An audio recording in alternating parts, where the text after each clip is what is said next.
He wasn't supposed to stand again. The old German shepherd lay on the cold tile floor of the FBI veterinary wing, ribs rising slow, breath shallow, the faint hum of fluorescent lights flickering above him like a tired heartbeat that refused to quit. Atlas had served 10 years, longer than most, longer than anyone expected, his once dark muzzle now washed in gray, his amber eyes dimmed but not empty.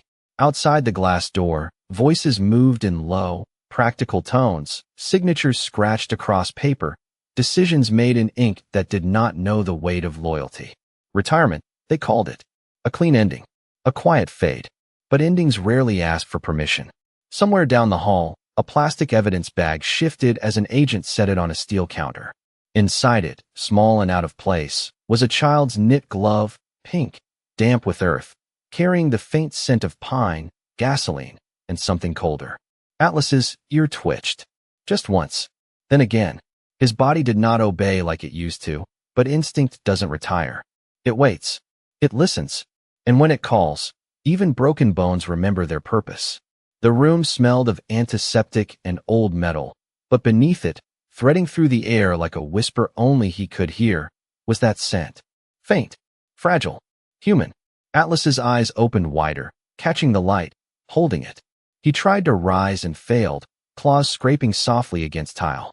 A technician stepped forward, gentle, murmuring, but Atlas wasn't listening to voices anymore. He was listening to something deeper, older than commands, older than training. A promise. Down the corridor, Captain Ethan Cole paused mid-step, hand still on the strap of his duffel bag. He hadn't worn a uniform in 2 years, but it never really leaves a man. He had come for a goodbye, nothing more. That's what they told him. The dog that once dragged him out of a dust-filled alley halfway across the world was done. Finished. But something in the air shifted, the kind of shift a soldier feels before anyone else notices. A stillness that isn't peace. A silence that isn't empty. Ethan turned his head toward the veterinary wing, just as a low sound echoed through the hallway.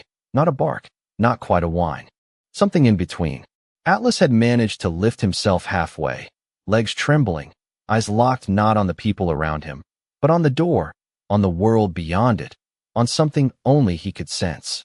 The technician reached to steady him, but Atlas leaned forward instead, stubborn, fragile, unyielding. Outside, the evidence bag rested untouched, the glove inside carrying the story no one had heard yet. 8 years old. Missing. 17 seconds of lost footage. No witnesses. No clear trail. Just a silence that swallowed everything. Atlas took one unsteady step, then another, each movement a quiet defiance against the decision already made for him. Retirement could wait. Whatever was out there could not. And in that moment, as his breath hitched and his body strained, it became clear to the one man watching that this was not a dog reaching the end of his story. This was a soldier hearing the call of one last mission. Ethan pushed through the glass door before anyone could stop him, the familiar scent of antiseptic and steel tightening his chest in a way he had not expected. Not after all these years, not after everything he had already buried. But Atlas was still there, still standing in a way that did not look possible, legs trembling like old wood under too much weight, eyes locked forward with a clarity that cut through the room like a blade no one else could see. And for a moment Ethan did not speak, he just watched, because soldiers recognize something in each other that words cannot carry, something that lives in silence and only shows itself when the body is about to give up but the soul refuses. And when Atlas shifted again, just enough to keep himself upright, Ethan stepped closer, slow, careful, like approaching a memory that might break if touched too fast, and he knelt without thinking, one knee to the cold tile, one hand hovering before it settled gently against the thick, worn fur. Along Atlas's neck, feeling the warmth still there, still fighting.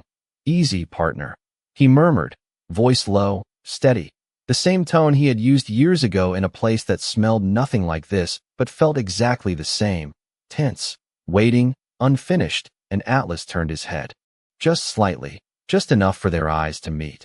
And in that look there was no confusion, no age, no weakness, only recognition, only purpose, as if time had folded in on itself and brought them back to the same moment where one life depended on the other. Down the hall a voice called out, sharp, official, talking about procedures, about clearance, about a missing child named Lily Harper whose case had already begun to drift toward the quiet category of unsolved, the kind that fades from headlines and settles into files no one wants to reopen. But the evidence bag remained on the counter, untouched, carrying its quiet story, and Atlas shifted again, pulling slightly forward, not toward the door, but toward the scent, toward the thing no human in that building had truly noticed yet, and Ethan followed his gaze, then stood, slow, deliberate, his body remembering how to move with intent even before his mind caught up. "Where did that come from?" he asked, not loudly, but in a way that made the nearest agent pause, glance back, hesitate, because there was something in Ethan's tone that did not ask permission. And when the answer came, brief, uncertain, about a gas station off a mountain road, about missing footage, about a timeline that did not make sense, Ethan nodded once, not because it was clear, but because it was not, and that was enough. Atlas took another step, weaker this time, but still forward, still choosing, and Ethan did not stop him, did not call for help, did not ask for approval. Instead, he moved beside him, close enough to steady, far enough to let him lead, and together they crossed the room, past the lines already drawn for them, past the signatures that said this was over, because some endings do not belong on paper, they belong in motion, in breath, in the quiet decision to keep going when everything else says stop. And as the door opened and the cooler air of the hallway met them, Atlas lifted his head just a fraction higher, catching that faint thread of scent again, fragile but real, and Ethan understood then, not fully, not logically, but deeply enough to follow, that this was not a farewell, not yet. This was the beginning of something unfinished, something waiting just beyond the reach of ordinary eyes, and whatever it was, Atlas had already chosen it. Rain began before they reached the parking lot, soft at first, a thin mist settling over the asphalt like a memory trying to return, and Atlas paused just beneath the overhang, head lifted, nostrils flaring as the damp air carried that fragile scent stronger now, clearer, threading through gasoline, wet leaves, and something faintly metallic that did not belong to any ordinary place. And Ethan watched him, saying nothing, because he had learned long ago that when Atlas listened, the world had already said enough. A black SUV idled near the curb, engine low, headlights cutting pale lines through the drizzle, and Agent Rachel Pierce stood beside it, arms crossed, posture tight, her eyes moving from Ethan to the dog and back again as if trying to measure something she could not quite name. "He should not be out here," she said, not unkindly, but firm, the kind of firmness that comes from watching too many good things break under pressure. Ethan nodded once, not in agreement, but in acknowledgement. "He is not done," he replied, simple, steady, and Rachel exhaled slowly, glancing at Atlas as he took another careful step forward, each movement slower now, but more certain, as if the closer he got to the truth, the less his body mattered. "The scene is 2 hours west," she said after a moment, opening the rear door of the SUV. "Gas station off Route 17. Last confirmed sighting at 7:14 p.m.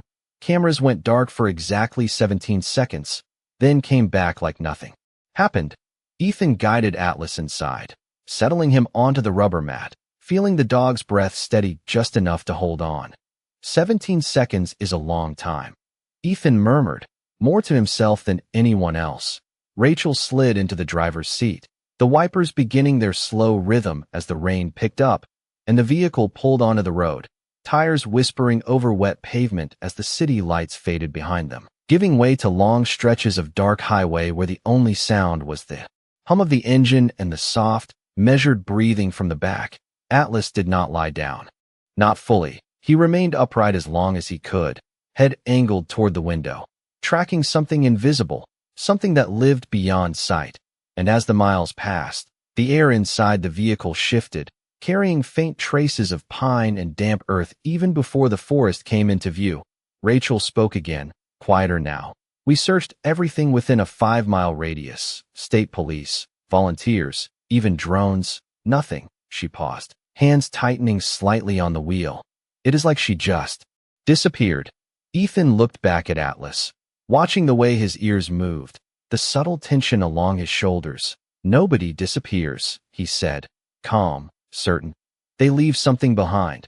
The road narrowed as they turned onto a smaller route, trees rising tall and close on either side, their branches forming a dark canopy that swallowed the last of the daylight, and the gas station appeared ahead, isolated. Fluorescent lights buzzing faintly above empty pumps, yellow tape fluttering in the wind like a quiet warning no one was there to hear. Rachel parked, the engine cutting to silence that felt heavier than before. For a moment no one moved. Then Atlas shifted, slow, deliberate. And this time when he stepped down onto the gravel, his legs did not hesitate.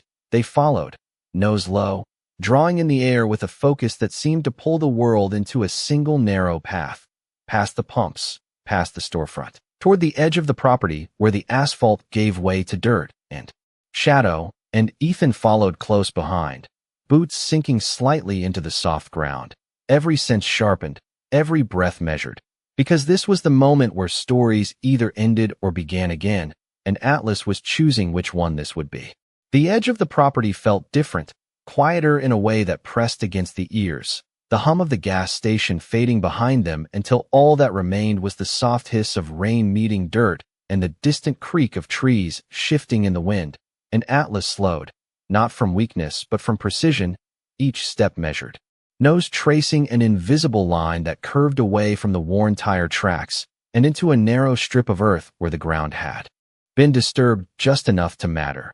Ethan crouched slightly, his eyes scanning what Atlas already knew, faint impressions in the mud, not clear footprints, not something a person would notice at first glance, but there, broken leaves, a shallow drag, the kind of sign that does not shout but whispers if you are willing to listen. He has something, Rachel said behind him, her voice lower now, less certain, as if the forest itself demanded quiet. Atlas moved forward again, following that thread, past a rusted fence post, and into the tree line where the air cooled and thickened with the scent of pine and wet bark, and the world narrowed, light from the station no longer reaching them, replaced by the dim gray of cloud-filtered night.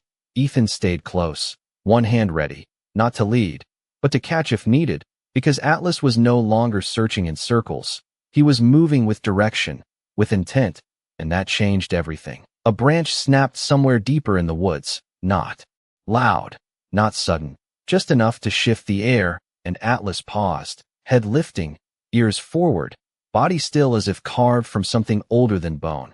Ethan felt it too, that subtle tightening, the kind that comes before understanding, and then Atlas turned slightly, adjusting the path, not away from the sound but around it, as if mapping something larger than a straight line. "This is beyond the original grid," Rachel whispered, stepping carefully behind them, her shoes sinking slightly into the softened ground. Search teams did not push this far. Ethan did not respond, because he was watching Atlas, the way the dog's shoulders rose and fell, the rhythm of breath that seemed to match the forest itself, steady, patient, unbroken. And then they saw it, barely visible through the trees, a structure that did not belong to the present, an old wooden frame leaning into time, a small church long abandoned, its paint stripped by years, windows dark, the roof sagging just enough to suggest it had been forgotten on purpose. Atlas moved toward it without hesitation, the scent stronger now, pulling him forward, and when he reached the steps, he stopped again, not from doubt, but from confirmation, lowering his head to the damp wood, inhaling slowly, deeply, and then lifting his gaze to the door.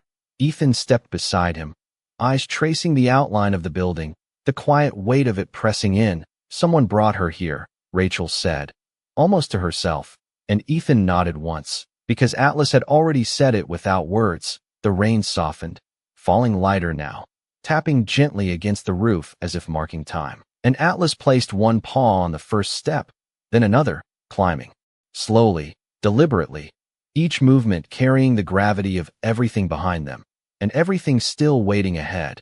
And when he reached the door, he did not bark, he did not scratch, he simply stood there, steady, silent, looking at Ethan as if to say, "This is where it changes. This is where you decide whether to trust what cannot be explained." And Ethan reached forward, hand closing around the cold metal handle, feeling the weight of the moment settle into his bones, not as fear, but as recognition, because some places do not call out for help, They wait for someone who knows how to listen, and Atlas had been listening all along. Ethan pushed the door open slowly, the hinges releasing a low, tired groan that seemed to echo longer than it should, as if the building itself remembered every person who had ever stepped inside and was not eager to welcome another. The air within was colder, still, carrying the scent of damp wood, dust, and something faintly human that did not belong to an empty place. Atlas stepped forward without hesitation, his paws landing softly against the worn floorboards, each step deliberate, guided by something deeper than sight. Ethan followed just behind, his eyes adjusting to the dim interior where broken pews leaned at uneven angles and a narrow aisle stretched toward a small altar swallowed in shadow. Rachel remained near the doorway for a moment, scanning the perimeter, her training holding her back just long enough to measure the space before she moved in. The sound of rain on the roof softened to a distant rhythm, like a clock marking seconds that mattered more than anyone outside could understand. Atlas moved down the aisle slowly, his head low, nose tracing the invisible path that wound through the stale air. And then he paused near the center, just long enough for Ethan to notice a subtle shift in the floor, a faint difference in color where the wood had been disturbed, not recently, but not as old as the rest.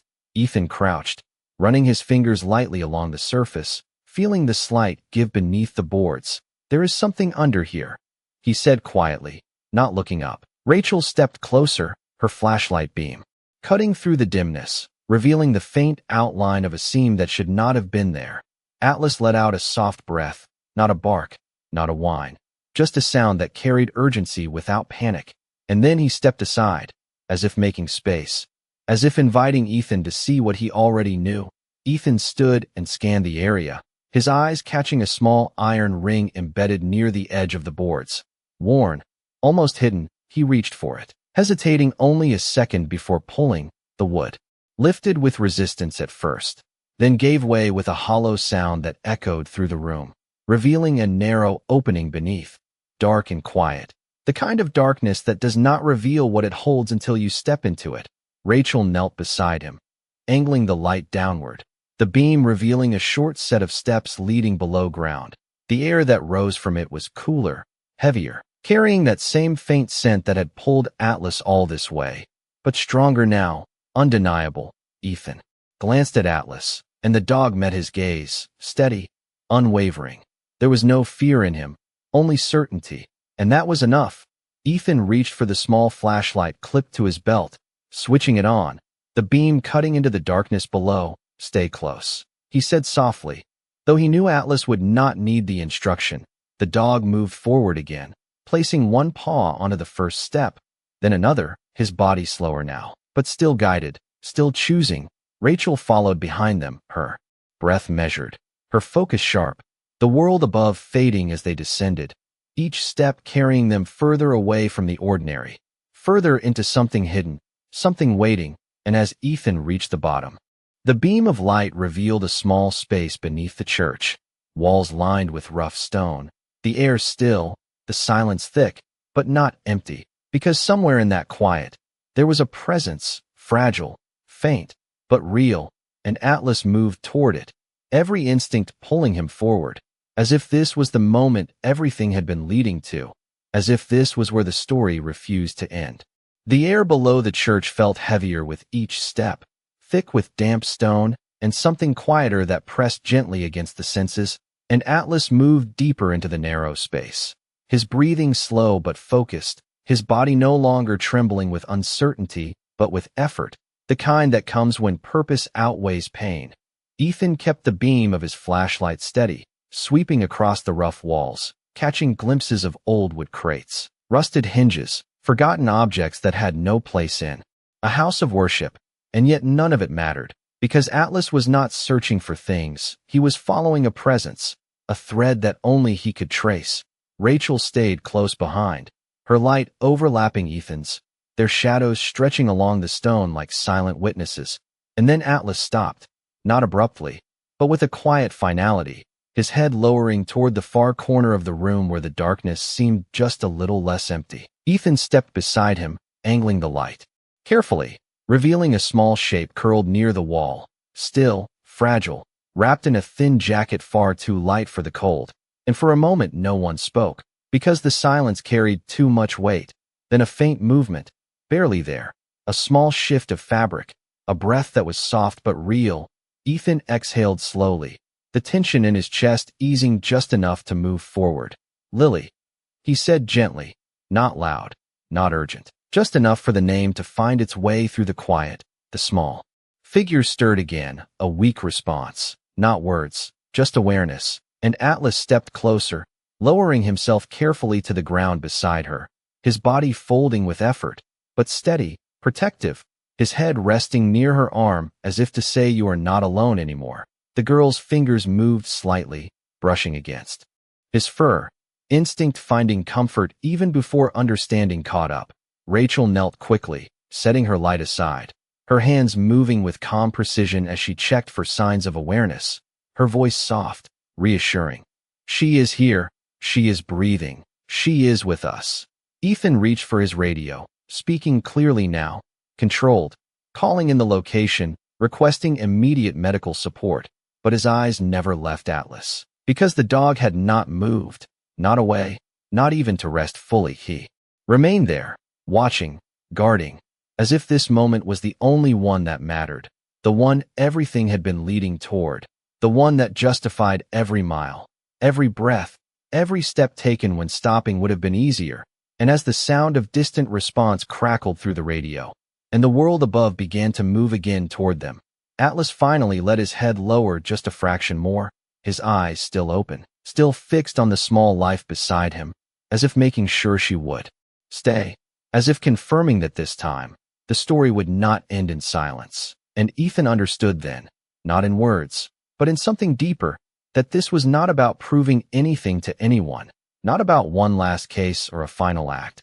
This was about a promise that had never been spoken but had always been kept, a promise that no one who could be found would ever be left behind, and Atlas had carried that promise all the way here. The sound reached them before the light did, faint at first, the distant rhythm of tires over gravel, doors opening, voices carried carefully through the rain, and Rachel exhaled as if the world had finally remembered where they were.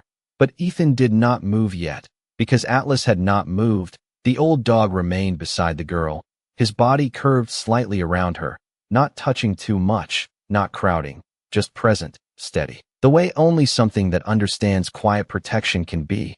And Lily's breathing had grown a little stronger now, still fragile, still soft, but no longer lost in the silence, her fingers resting against Atlas's fur as if anchoring herself to something real, something warm, something that would not disappear again.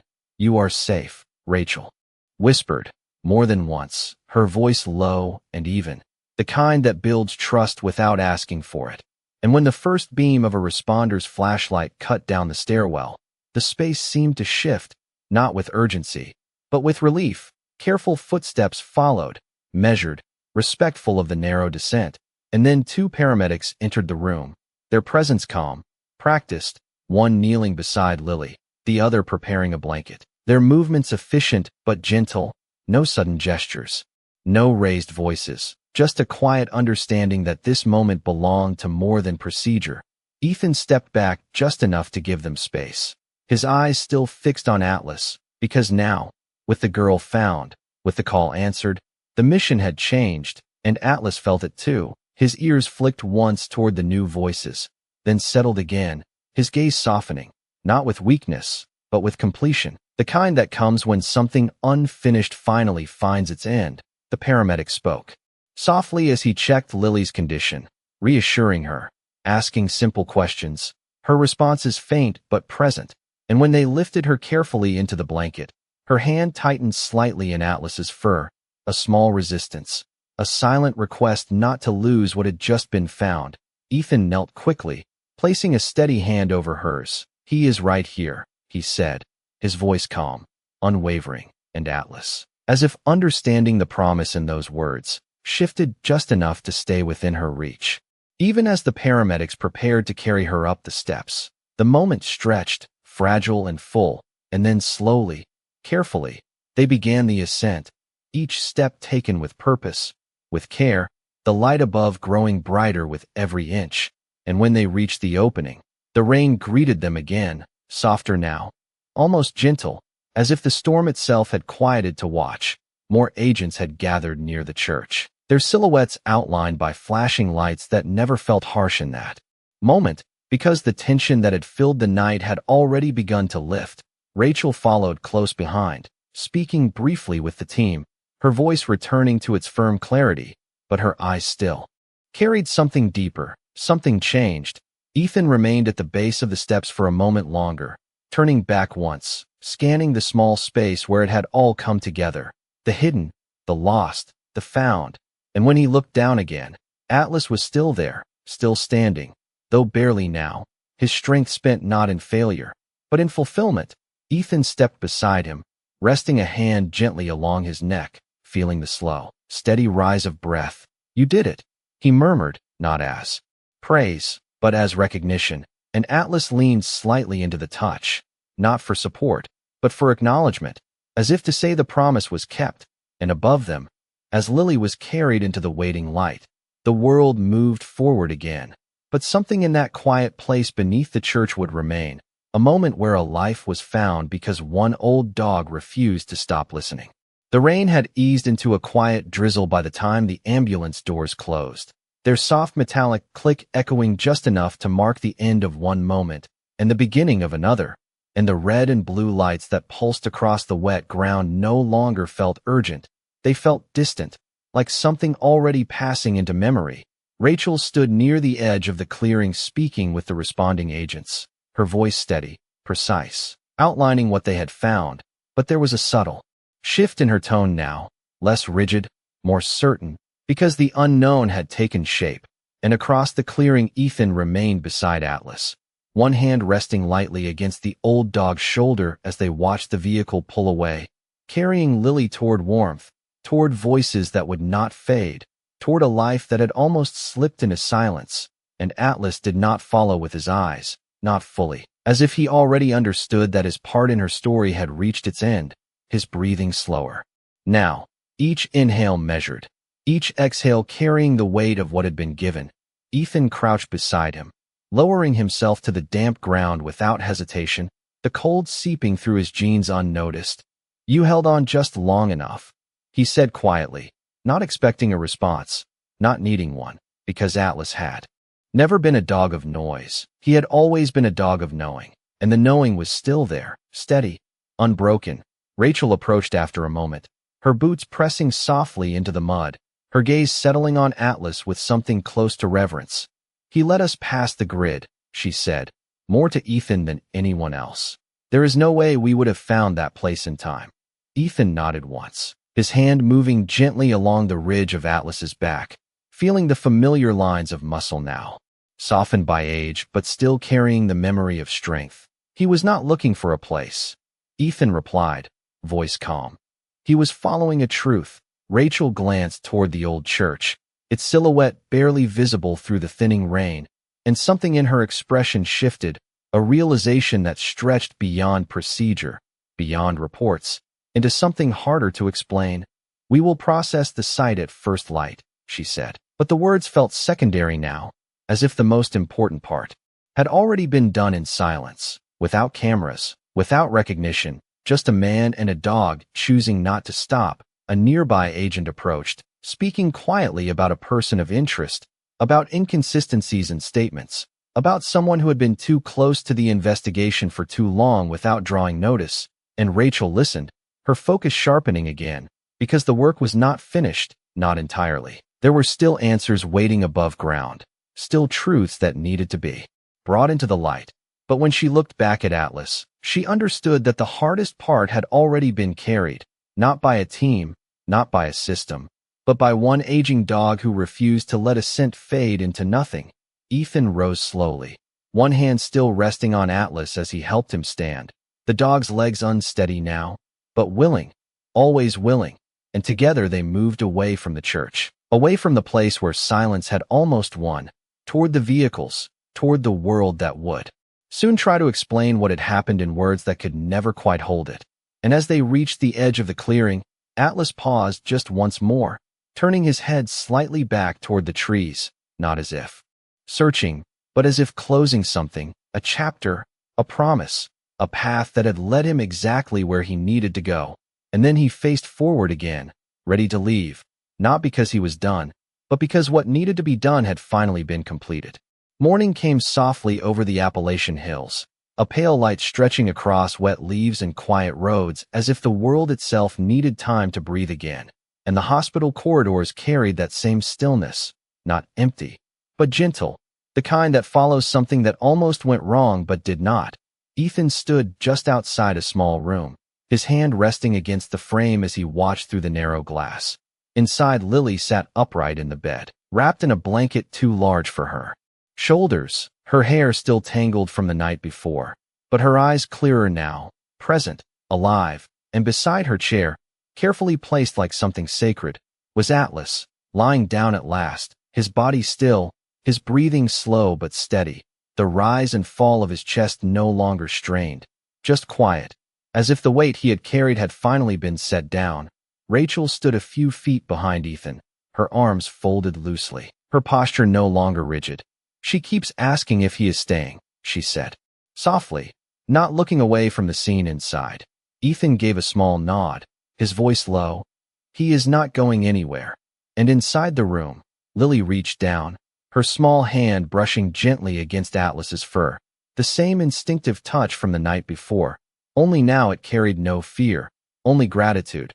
A nurse moved quietly around them, checking monitors, adjusting small details, but even she seemed to slow her steps, as if aware that she was witnessing something that did not need to be rushed.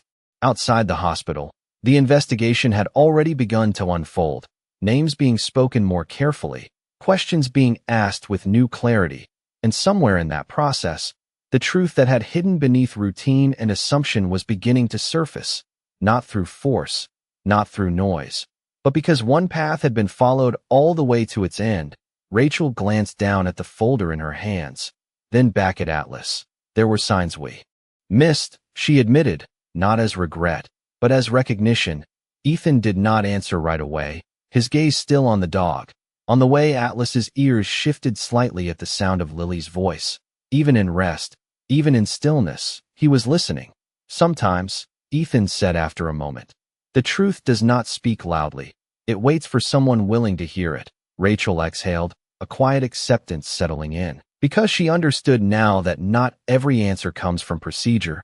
Some come from trust, from patience, from a kind of loyalty that cannot be written into policy. Inside the room, Lily leaned a little closer, whispering something too soft to hear, but Atlas responded with the smallest movement, a gentle shift of his head toward her hand, and that was enough. It was always enough.